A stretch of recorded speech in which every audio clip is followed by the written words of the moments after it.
Hello there. This is Life Talk episode 4 with Yulette's Corner, and Love Compassionately. today we're coming to you with a really good topic.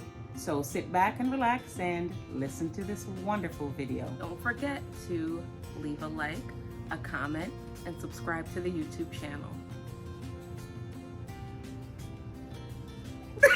So this week, we are going to update you on some things that occurred within the past, would you say 10 days? Or has it not been that long? Not that long.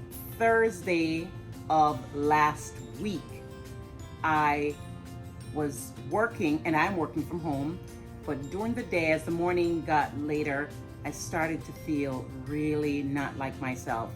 I was a little tired, and I should not have been tired. Then I was a little nauseous, and then I was just all out of sorts. I couldn't concentrate. I felt like I needed to walk away from my desk and probably take a nap.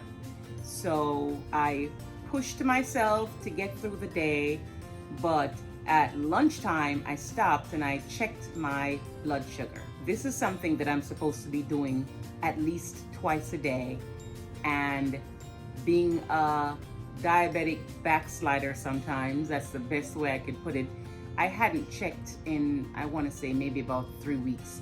Please, folks that are diabetic, don't do this. I will be probably dropping a lot of disclaimers and asking you not to do as I have done, but to do as your doctor orders you to do. So when I checked, my numbers were 283. This is after probably a meal 4 hours prior. So what was in the meal? My meal probably was toast and eggs and coffee with a sweet cream in it. You said you were feeling bad on Thursday. Do you feel like it was the foods that you ate on Thursday, or do you feel like there were some other factors? It had been a culmination of poor eating for probably the last 2 months. I was doing well up until the beginning of April. What were you eating during the past 2 months? I went back on eating a lot of carbs. I was eating a lot of rice and pastas and potatoes and drinking a lot of fruit drinks and very little vegetables. Sometimes probably 3 or 4 days would go by and I would have no vegetables. Talk about how active your lifestyle was also during that time. Non-active, because, okay, so you're working from home. It's no getting ready and burning some calories, rushing to your car. I go from the bedroom to downstairs to sit in front of a desk, and I could sit there all day, and my only movements would be to the kitchen or the pantry to grab something to eat, then back to your desk. You're so weary from the day that by the time the evening comes around and you log off your computer, it's like you're gone upstairs, well, for me that is, and I'm unwinding in front of the TV.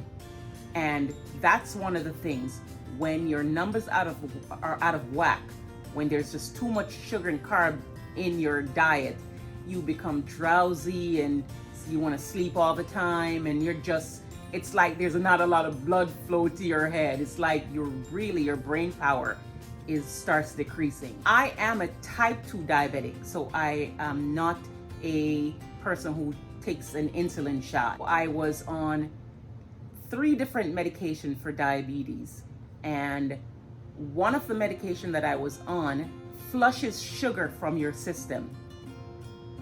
For me, that was great. I had really good numbers. Medications were helpful, but getting back to not working for a period of time, some diabetic medications, even with health insurance, can be very expensive.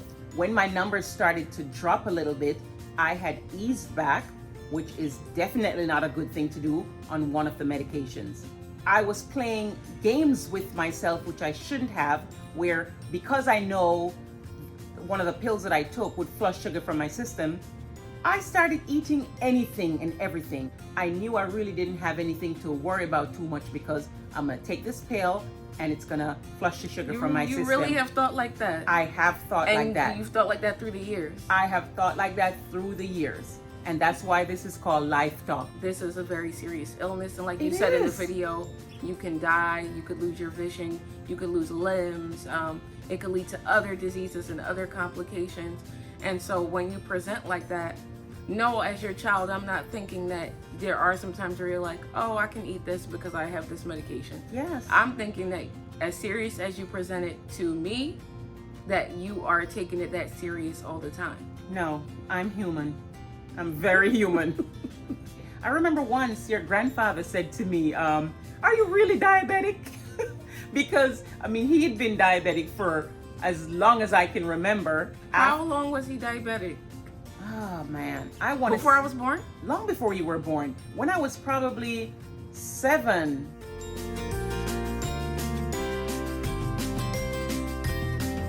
What? Yes. He got diagnosed in Jamaica. Yes, yes. Your grandfather has been diabetic for many, many, many years. As a matter of fact, as a little girl, I would watch him sometimes do his insulin shot. So he was type 1. He was type 2, but he was that bad. He was type 2. Type 2 diabetics take insulin shots as well. As a matter of fact, if I don't get myself in check, my doctor will probably pull me from oral medication to insulin shots. I did not know that Grandpa had the diagnosis of diabetes while you were a child. Yes. Did he warn you based on how you're eating? Because when you're little, you're eating what the family eats, right? You're not just eating anyhow you want to eat. Yes, I did. I ate whatever I wanted. You had access to whatever you wanted to eat. Absolutely. As a matter of fact, even though your grandfather was... I can't even get that. Yes. Because when I was little, we got to eat things we like, but you bought the groceries. So in effect, you're choosing what we're eating. And I've said this off camera. I feel like I've had more fast food as an adult than as a child. Like, we did get to have treats, but it wasn't like our dinner each night was just fast food. No. And for you, that's the same thing. Growing up in Jamaica, you were not eating fast food. No, culturally, we were not. So explain what you mean by you ate what you wanted to eat. Jamaicans who are watching this could check me if they want to, but well, everybody's life is different. We are heavy carb eaters. Breakfast time, okay, maybe you'll have like kalaloo and ackee, and you don't have dumplings all the time. You know, breakfast might be a little lighter, but lunch in Jamaica when I was growing up oftentimes was just a smaller plate or a smaller version of a dinner time meal. People have curry goat and rice for lunchtime. Curry goat is a problem for diabetics? Well, you're not just eating the curry goat, you're eating Okay. rice with it, boiled bananas and yellow yam. What's wrong with boiled banana? Maybe nothing, but you're eating rice, boiled bananas, Or you're yam, saying and everything dumpling together? all on the same plate. Yes. I mean, I remember when they used to prepare meals, and my dad ate later than us most nights because of his career. With his meal, you would have the protein, the chicken, whatever it was, in one bowl. Then you'd have another bowl with rice, and then you'd have another bowl with a piece of yellow yam or a boiled banana. That's a lot of carbs. And quite honestly, I think veggies might have been just like steamed So cabbage. when were you eating what you wanted to eat? Okay, so, oh my God, this is embarrassing, but it's true. So I would have dinner. And I can tell you that if my dad got home at 9 o'clock, I would be at the table eating dinner again with him. Your own plate or his plate? I would have a plate, and some of what he was eating was in a plate, and he enjoyed sharing his dinner with me. Oh, okay. And mind you, okay, maybe we didn't go to the store, we call it going to the shop at 9 o'clock at night, but I can tell you this, we would walk to, and I'm gonna call it shop because that's what we would say growing up. Let's go to the shop. Maybe he wanted bread for the next day or milk or something. And as long as I was with him, he would buy me that small bar of Cadbury chocolate. He never said no to me. And a individual size cup of ice cream. I would get that on a regular basis. And even though he was diabetic, okay? Yeah, was he eating it too? Man, you know your grandfather had a sweet tooth. You I know he had him a as an sweet older tooth. man. And yes. With his biscotti, but I didn't see him eating no Yes. ice cream and Well, Cadbury. No, not Cadbury when you saw him, but you know. Yeah, he's older. He was you know, more we disciplined. always buy that Entenmann cake, and he the was Stella Dora or and whatever you Stella want Dora to cookies. call it. Yes, yes. Believe me, but he was doing that when I was young. And a tip of orange juice. If you see him in the fridge, he's not gonna get a full cup of juice. He might tip a little bit of juice. In Yes, his and cup. then put some water on top of it to dilute a little bit. You know, we really should learn by example.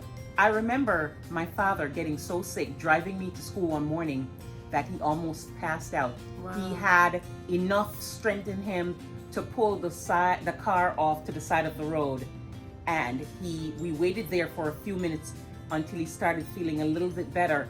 But he was taken to the hospital, and he was in a diabetic coma for a very short while. He was very sick, and that's because he was eating so poorly, even as a diabetic.